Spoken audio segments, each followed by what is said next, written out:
प्रतिसाद बघितलो इथे त्याच्यामुळे भरपूर काही आम्हाला भेटते ते आम्ही मदत व्यक्त करू शकत नाही. आता आमच्या घरात असं एक इन्सिडेंट घडलेलं आहे याच्या आधी पण की आम्हाला कुटुंबाला खूप दुःख झालेलं आहे. त्या दुःखातून आम्ही सावरतात परंतु आमची भावाची तिथे मुलाची आजारी पडली आणि तिला आजारपणापासून बाहेर पडण्यामध्ये आम्हाला त्याची खूप मदत झाली आहे. म्हणजे आता मला बोलायला पण जमत नाही की आजूबाजूला आम्हाला असं जाणवती नव्हतं की ती पडसं ह्या मार्गावर येईल पडसाची भरी होईल आणि ती आमच्या मनावरची पडते. त्या साहेबांचे खूप मनापासून धन्यवाद आहे त्यासाठी.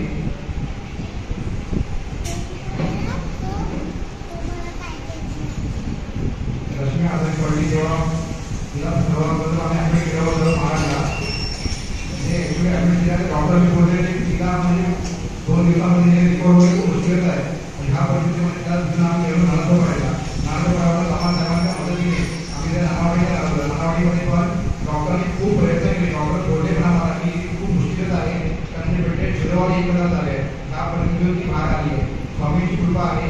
स्वामींची बरोबर कुटुंबाने हातभार लागला. कुटुंबाबरोबर श्री नामदेव चव्हाण साहेब यांनी पण आम्हाला एवढी मदत केली आहे. जवळजवळ 25 लाखच्या आसपास मी झालं काम धरून सेवक त्यांनी त्यांच्या दोन दिवसाच्या पद्धतीने ते आम्हाला पूर्ण माफ झालेलं आहे. त्यामुळे त्यांचे खूप धन्यवाद.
रिसेंटली माझ्या भावाचा 1 तारखेला अपघात झाला कार आणि तिथून त्याला जवळच्या भामा हॉस्पिटलमध्ये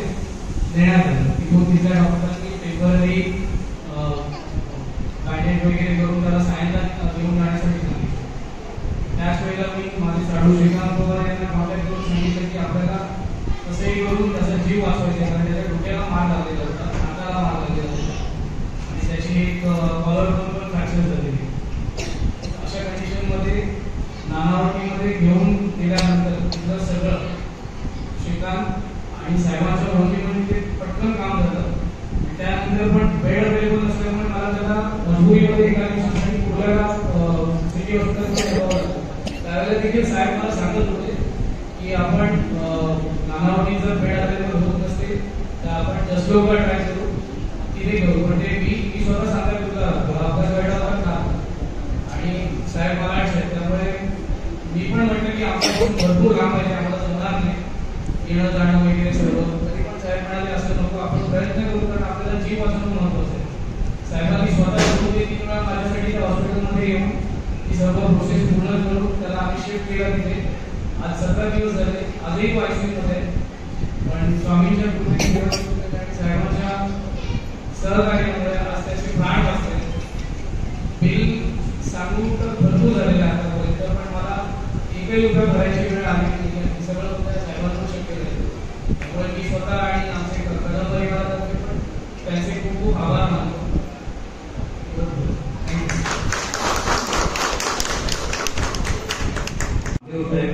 यांना बरे झालं तर खूप बोलतो. खरं सांगायचं म्हणजे असं काय नाही की त्यांना कधी पण मी कॉल करतो रात्री 12-1-2 वाजेपर्यंत. आणि सांगायचं म्हणजे या थोराडी मोडत की माझी बहीणच नसते, त्याच्याबरोबर 2 केसेस होत्या, त्या पण त्यांनी खायला दिल्या, त्या पण रात्रीच्याच केसेस होतात. ते 2-3 वाजेपर्यंत ते हॉस्पिटलकडे जातात. एकदा असं झालं की त्या थोराडीच्या संदर्भात त्यांना मी रात्री 1-1:30ला कॉल केला असेल की आपल्याला तिथे सर्व सुद्धा अनुभव आहे. त्यावेळी रात्रीच्या रात्री ते स्वतः म्हणजे सांगायचं बघायला तर ते स्वतः येऊन गेले. त्यानंतर मी त्यांना बोललो की तुम्ही आता की माझा अर्ध टेन्शन कसं होतं की जेवढे प्रोसेस असेल तुम्ही करता, मी विचार टेन्शन फ्री राहतो. आता त्यांना नागवाडी हॉस्पिटलमध्ये पण बोललो होतो. तसंच त्यांच्या सासूच्या बाबतीत पण तसं झालं की याच्या आईच्या बाबतीत की तिला कॅन्सरचा एक आजार घडलेलं होतं.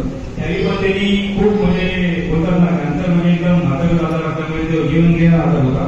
तरी पण ते तिच्या सासूचे म्हणजे आईचे सर्व कॅन्सरचे उपचार आहे सर्व मोफतच करून दिले. त्यामुळे मी त्यांचे तिथे आभार मानायचे ते कमी पडले.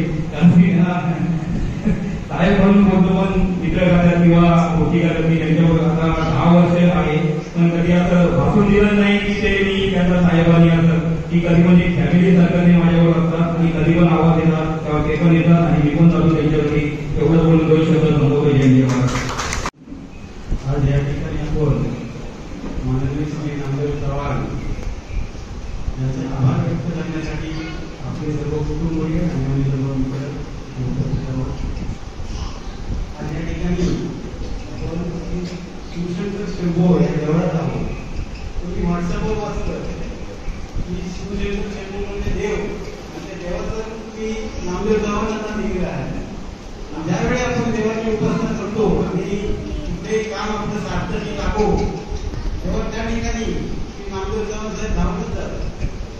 असं वाटतं की साक्षात आपल्याकडे देवच आलेला आहे, अशी प्रचिती आपल्या ह्या कुटुंबावर प्रत्येक वेळा आलेली आहे आणि आपल्या विभागामध्ये प्रत्येक वेळा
वेळोवेळी घोडा परिवार कदम परिवार आणि पवार परिवार यांना वेळोवेळी तसे माझे नातेवाईक आपापल्या कुटुंब असू दे एक फोन केला तर त्यांनी वेळोवेळी आम्हाला हॉस्पिटलला मदत केली. तशीच या विभागातील अनेक लोकांना त्यांनी हॉस्पिटलच्या अनेक सुविधा मोठमोठ्या करून दिल्या आहेत.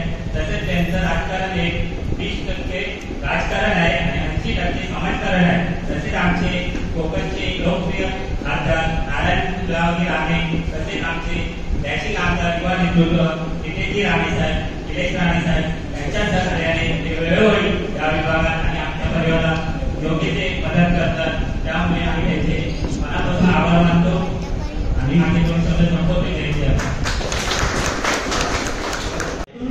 आज बाहेर काढले असे कितीतरी उदाहरण आहेत त्या डोंगरामध्ये. मला वाटतं प्रत्येक घरामध्ये चव्हाण साहेबांनी काम केलेलं आहे. प्रत्येक घरामध्ये या डोंगरामध्ये आणि हॉस्पिटलचं म्हणा आरोग्याचं म्हणा कुठलंही काम त्याने हाती घेतलं की ते शेवटपर्यंत पूर्ण करतात आणि 100% सक्सेस करतात. हा त्याचं उद्दिष्ट असतं. ते कधी अर्धवट सोडत नाही. आज या मोडक परिवाराला एक चांगला आधार मिळाला. त्यांना एक म्हणजे त्याच्यातून बाहेर काढलं. बरोबर आज मी धन्यवाद देतो. त्यांनी हा कृतज्ञता सोहळा तिथे ठेवला. तसेच चव्हाण साहेबांचे खूप खूप आभार व्यक्त करतो की आपले असेच अविरतपणे अशीच सेवा गरिबांसाठी जी व्रत घेतलेलं आहे ते तुम्ही अखंड चालू ठेवा आणि तुम्हाला भावी आयुष्यासाठी शुभेच्छा देतो. जय हिंद जय महाराष्ट्र.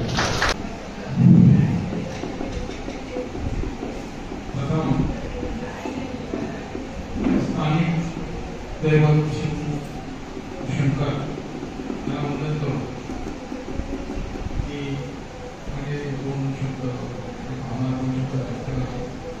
आज मी खरोखर भारावून गेलेलो आहे. त्यामुळे आपण कामं या विभागात अनेक लोक शेकडो लोकांची कामं केली, हजारो लोकांची कामं केली, पण कृतज्ञता सोहळा आणि ती संकल्पना ही फक्त श्रीकांत पवारजी आणि विजेंद्र पवारजी यांच्याच सुपीक डोक्यामध्ये येऊ शकते ही मला आज जाणवलं. कारण कित्येक लोक असं पाहिले हे मी जे काम केलं हे माझ्यासाठी काय मोठं नाही. याहीपेक्षा मोठी मोठी कामं या विभागात केली आहेत. पण अशी लोक मी पाहिली की झालं रात्री भागली विचारत अशी लोक सुद्धा आहेत. म्हणजे मदत केलेल्याची जादू सुद्धा ठेवत नाही. आणि हे पाहतोय की कृतज्ञता सोहळा आयोजित करून या ठिकाणी तुम्हाला सर्वांना बोलवले. परत तुम्ही भारावून गेलेला आहे पहिलं मी या ठिकाणी सांगतो. काय की हे आपली सोहळ्याची ओळख मला जेव्हा फोन आला की अशा कंडिशन मध्ये अत्यवस्था आहे. मला जेव्हा हे कळल्यानंतर कसं बघा मी मेडिकल या लाईनमध्ये जवळजवळ 17-18 वर्ष काम करतोय. मला यामध्ये बऱ्यापैकी माहिती आहे की कोणाची आता ह्या स्थितीमध्ये असल्यानंतर पुढे काय होणार. त्याला तेव्हा सुचवलं की तिला इकडे कुठे घेऊ नका, आपण नानावडीला घेऊन जा. कारण तिथं ते मल्टिपल प्रॉब्लेम होते, तिथं प्रेग्नंट सुद्धा होते. नाही ते म्हणाले नाही आम्ही बघतो ट्राय करतो. ठीक आहे म्हटलं का बघा कसं आहे आपल्याला जे कोण माऊली पूजा मिळून तिचं नाव उद्याच्या बाबतीत झालं खूप मला म्हणजे दुर्दैवी झालं. कारण मी पण उशीरच झाला होता त्यावेळेला. कारण मला 5-6 दिवस तिला ऍडमिट केलं होतं माऊलीमध्ये. त्यानंतर मला उशिरा कळलं मी गेलो तिथे. पण तोपर्यंत तिथे उपचाराला 7 दिवस होत होते. अशा वेळेस आपला शेवटचा प्रयत्न म्हणून लीलावतीला घेऊन गेलं तर तिथे कशा पद्धतीने यंत्रणा हलवली गेली. लीलावतीने काय हॉस्पिटल आहे मला माहिती. पण तशा पद्धतीने ती वेळ परत येऊ नये ते माझ्या लक्षात मला आठवलं. ती वेळ परत कोणावरती येऊ नये म्हणून मी म्हटलं बाबा वेळ आता नंतर आपण जास्त जणांना घेऊन जाण्यापेक्षा आता तरी पण ती मला समजायला घेऊन गेली. त्यानंतर परत फोन आला मला की असं झालं. ठीक आहे बघा माझा एक स्वभाव आहे. मी एखादी गोष्ट किंवा एखादे काम करायचं म्हटलं तर शांत बसा.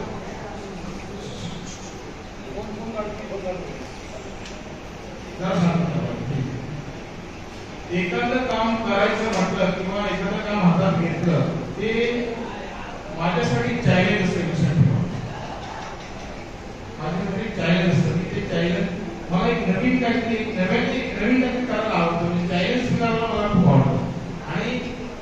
बोलायचं तर माझ्या परिवारात माझ्या कार्यकर्त्याच्या घरात जाऊन, त्यामुळे 4 पाऊल पुढे जाऊन मी त्या कामामध्ये मन घातलं नाही.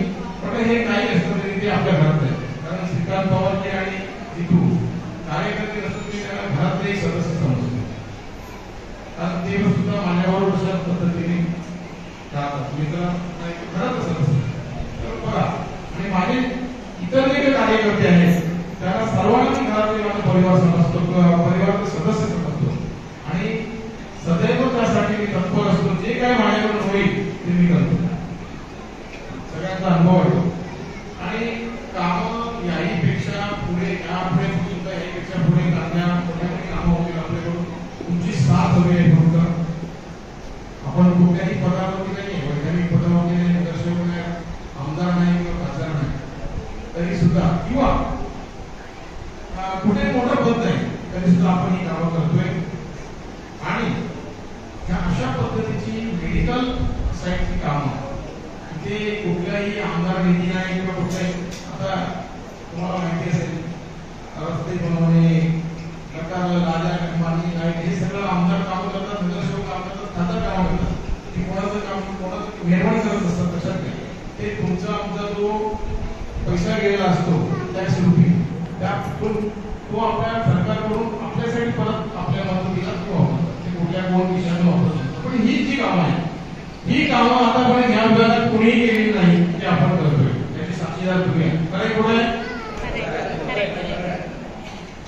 मी चालेल नव्हतो 100 कामं आम्ही केलीच नाही. मेडिकल एक काम त्यांनी लोकांनी विरोधाकडे घेऊन जातो. एक काम त्यांनी नाही करू ते हरियाणाचं काम नाही. तर ती कामं आपण करतोय आणि ही केलेली कामं लोकांनी सदोदित आपल्या स्मरणात ठेवावी आणि जेव्हा कधी आम्हाला गरज लागेल तेव्हा त्यांनी त्या कामाची परतफेड करावी हे त्या ठिकाणी सांगतोय. मी तुमच्यामध्ये तुमच्याकडे आहे, सदैव तुमच्यामध्येच राहील. तुम्ही कधीही हात मारा तुमच्या आपल्याला हो असेल एवढं सांगतो. आणि परत एकदा आभार व्यक्त करतो. अशा पद्धतीचा कार्यक्रम या ठिकाणी राबवून मला इथे बोलवलं. खरोखर आनंद झाला. भारावून गेलो आणि याही पुढे तुमच्यासोबत असेल. धन्यवाद. जय महाराज.